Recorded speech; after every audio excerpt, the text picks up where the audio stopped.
Hello, my name is Kshitij Srivastava and this is my video vlog. आज इस video vlog में मैं डिस्कस करने जा रहा हूँ कुछ ऐसी गलतियाँ जो मैंने की थी और मुझे लगता है कि वो गलतियाँ नहीं थी, बट ये था कि मुझे चीज़ें वो पता नहीं थी और मैं उस चीज़ को एक्वायर करना चाहता था और ओवर द टाइम मुझे पता चला कि वो चीज़ें एक्वायर करना बहुत ज़रूरी है।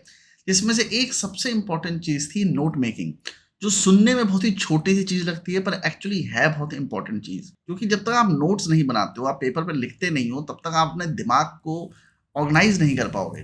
और ये चीज़ मुझे समझ में नहीं आती थी। तो जब मैं आईआईटी की प्रिपरेशन कर रहा था, तो वहाँ पे मेरे बगल में एक लड़का बैठता था और टीचर जो बोलते रहते थे, वो लिखता रहता था, नोट्स बनाता रहता था। और मैं ऐसे ही खाली वेल्ला बैठा टीचर का मुँह देखा करता था या आगे की रो में लड़कियाँ बैठी थी, उनको देखा करता था। एक दिन मैंने उससे पूछा, मैंने कहा, "यार, तुम इतना क्या लिखा करते हो? मतलब ये पढ़ते हो या नोट्स बनाते हो?" कहता, "मैं इसको पढ़ता नहीं हूँ, मैं बस लिखता रहता हूँ। जो वो बोलते हैं, मैं उसको लिखता रहता हूँ।" तो मैंने कहा, "ऐसा क्यों करते हो?" तो उसने कहा कि इससे ना मुझे याद रहता है वो चीज़ याद रहती है। तो मेरे दिमाग में एक चीज़ थी कि अगर आप नोट्स बनाते हो, जैसे स्कूल में हम लोग बनाते थे, तो नोट्स इसलिए बनाए जाते हैं ताकि आप उसको बाद में रेफर कर सकें, रिवाइज कर सकें। तो 2 तरीके के नोट्स आप इस तरह से निकाल के ला सकते हो, 2 कैटेगरीज़ निकाल के ला सकते हो, जिसमें एक में आप नोट्स इसलिए बनाते हो ताकि आप बाद में उस कंटेंट को या उस पर्टिकुलर चीज़ को रिवाइज कर सको, और दूसरा एक नोट मेकिंग इसलिए है क्योंकि जब आप कोई चीज़ लिखते हो, तो वो आपके दिमाग के अंदर घुस जाती है। तो ये जो सेकंड वाली चीज़ थी ना, ये मुझे अभी ज़्यादा इम्पोर्टेंट थी मेरे लिए। तो जब मैं लिखता हूँ या पॉइंटर्स बनाता हूँ या कोई स्टोरी लिखता हूँ या फिर कोई अभी ड्राफ्टिंग करता हूँ या कोई लीगल केस पे कुछ काम कर रहा हूँ, तो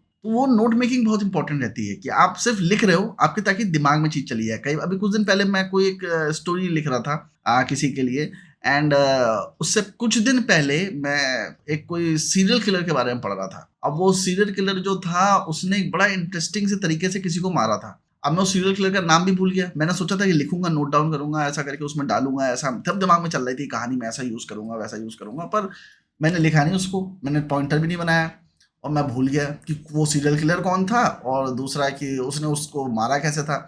so this relying too much on your memory ना, ये मेरे को बहुत हार्म करती थी। तो मैंने नोट मेकिंग शुरू करी और मैंने डिसाइड किया था कि अपने गोल शीट में लिखा था कि I have to learn note making. And 2 चीज़ें थी जो मुझे सीखनी थी। 2 चीज़ें थी जो मुझे सीखनी थी। एक साइटेशंस यूज़ करना, दूसरा नोट्स बनाना। मुझे पता चल चुका था कि नोट्स बनाना बहुत इंपॉर्टेंट है। जैसे मैं लिखता भी हूँ कोई आर्टिकल, तो मेरा ये होता है कि ये आर्टिकल लिखो और एज़ इट इज़ पब्लिश कर दो। इवन स्क्रिप्ट राइटिंग में भी मैंने एक बहुत बड़ी गलती ये करी थी कि I wouldn't revise my draft.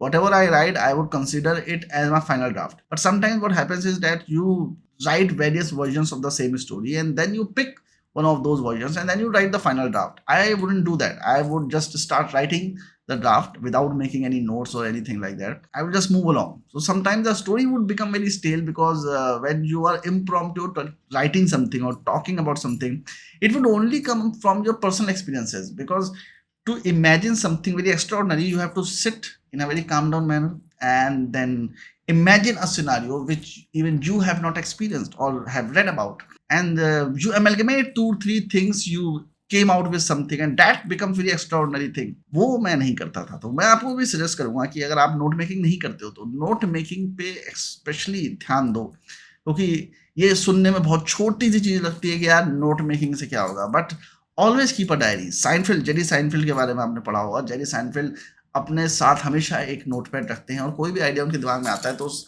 Idea को वो हमेशा लिखते रहते हैं, क्योंकि उनको पता है कि वो भूल जाएंगे। Never rely on your memory, never ever rely on your memory and keep writing.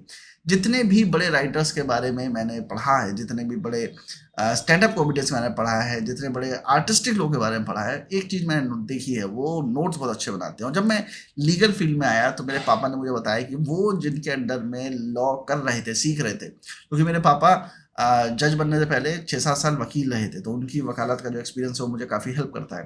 तो उन्होंने मुझे बताया था कि एक बार उनके जो सीनियर थे, उन्होंने उनको बहस करने के लिए भेज दिया था कोर्ट में, and he could do it without even knowing anything about the case because of the notes that he had made. क्योंकि इतनी बड़ी फाइल तो पढ़ नहीं सकते आप 5 मिनट जज के सामने, तो आपको तुरंत नोट्स रेफर करने होते हैं, तो आप नोट्स के बेसिस पे आप अपनी बात को रख सकते हो। तो उन्होंने कहा, तो वो नोट्स इतने अच्छे बनाते थे कि आपको फाइल पढ़ने की जरूरत नहीं होती थी।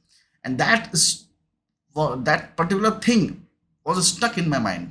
At that moment, I decided that if I'm going to do law, I'm going to learn how to make notes. And when you read a case, you have to know what that case is about. And for that, you summarize every section, every para of that particular case into one liners and that becomes your note। जो कि film line में भी होता है कि आप scene को एक लाइन में बताते हो, जिसको वन लाइनर कहते हैं।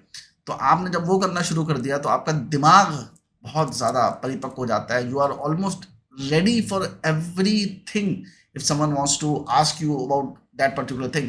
I don't know, when you write something, when you make notes, आपको चीजें पता नहीं क्यों याद हो जाती हैं. I don't want to get into psychology of it कि क्यों ऐसा होता है.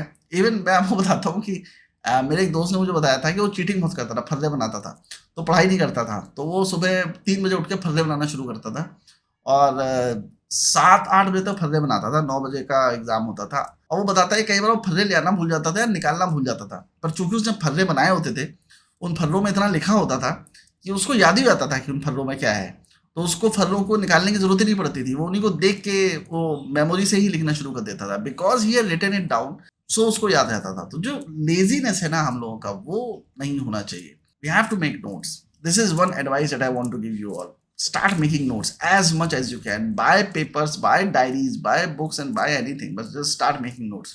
तो आज ये ऐसे ही फर्जी ख्याल आया मेरे को कि मैंने सोचा चलो इस पे वीडियो बना देते हैं कि नोट मेकिंग मेरे लिए कितना इंपॉर्टेंट है. आप लोग उसको कंसिडर करो ना करो, पर मेरे लिए नोट मेकिंग बहुत इंपॉर्टेंट था. मतलब मैं 2 साल स्ट्रगल किया इस चीज़ के ऊपर कि मैं नोट मेकिंग करूंगा, और मैं जो ये वीडियोज़ भी बनाता हूँ इस पर भी मैंने डिसाइड किया कि मैं नोट मेकिंग करूंगा. अभी नहीं कर पा रहा हूँ क्योंकि अभी मुझे मैंने सिर्फ ये चैलेंज बनाया है कि मैं वापस डिसिप्लिन में आ जाऊं, क्योंकि बहुत टाइम से मैंने वीडियोस नहीं बनाए हैं. तो जिस वजह से मैं पहले बोलता था कॉन्फिडेंस के साथ, वो नहीं बोल पाता हूँ. दिमाग नहीं काम करता है कई बार, और थॉट्स नहीं आते जिस तरह से पहले थॉट्स आते थे, तो मैं लगातार बोलता चला जाता था. कई कई बार मैंने आधे घंटे की वीडियो बनाए हैं और मैं लगातार बोलता रहा हूँ. वो चीज़ अभी नहीं हो पाती है और मैं बहुत कन्फ्यूज हो जाता हूँ. और कई बार मैं सोचता रहता हूँ कि मुझे इस पे बनाना है, उस पे बनाना है, और मैं उसको नहीं बनाता हूँ. और मैं बनाना चाहता हूँ. तो मैं अब ये डिसाइड कर रहा हूँ कि एक टाइम के बाद जब मैं डिसिप्लिन हो जाऊँगा कि हर रोज़ 10 बजे मैं अपना एक वीडियो डाल रहा हूँ, तो उसके एक समय के बाद मैं नोट्स बनाना शुरू करूँगा और फिर नोट्स के बेसिस पे ही बोलना शुरू करूँगा. बिकॉज क्या होता है जब आप नोट्स के थ्रू बोलते हैं, then you are also more aligned with your own thoughts. आप रेस्टफुल मोड में उस चीज़ को डालते हो. तो कई बार मुझे पता होता है कि मैं कुछ गलत बोल रहा हूँ, अब मैं चेंज नहीं कर सकता उसको, पर मेरे को बोलना है. और ये भी एक इंपॉर्टेंट चीज़ है कि मुझे बोलना वापस सीखना है, क्योंकि लास्ट टाइम जब मैंने अपना यूट्यूब चैनल स्टार्ट किया था, यही यूट्यूब चैनल जब मैंने सबसे पहले स्टार्ट किया था, मेरा मेन कंसर्न था कि मुझे अच्छा बोलना है. और अभी जब मैंने अपना यूट्यूब चैनल वापस स्टार्ट किया है, तो मेरा अगेन वही कंसर्न है कि मुझे अच्छा बोलना है, क्योंकि अगेन जिस फील्ड में अभी मैं हूँ, दोनों ही फील्ड जिसमें मैं हूँ, फिल्म लाइन और लीगल फील्ड, दोनों में ही बोलने का बहुत ज़्यादा महत्व है. एक जगह नरेट करना पड़ता है, दूसरी जगह बहस करनी पड़ती है, लिटिगेशन करना पड़ता है. तो दोनों का ही बहुत ज़्यादा महत्व है. तो I want to enhance my speaking powers. I want to speak for a much longer period of time, because this is what I have to do in the future. So that's why I'm making these videos. I hope you like these videos. Even if you don't like these videos are like my diaries, so I'm just keeping a time capsule for my future self to see them at some point of time and then realize how bad I was at this particular thing. Okay, चलो मिलते हैं जल्दी next vlog में. Bye bye.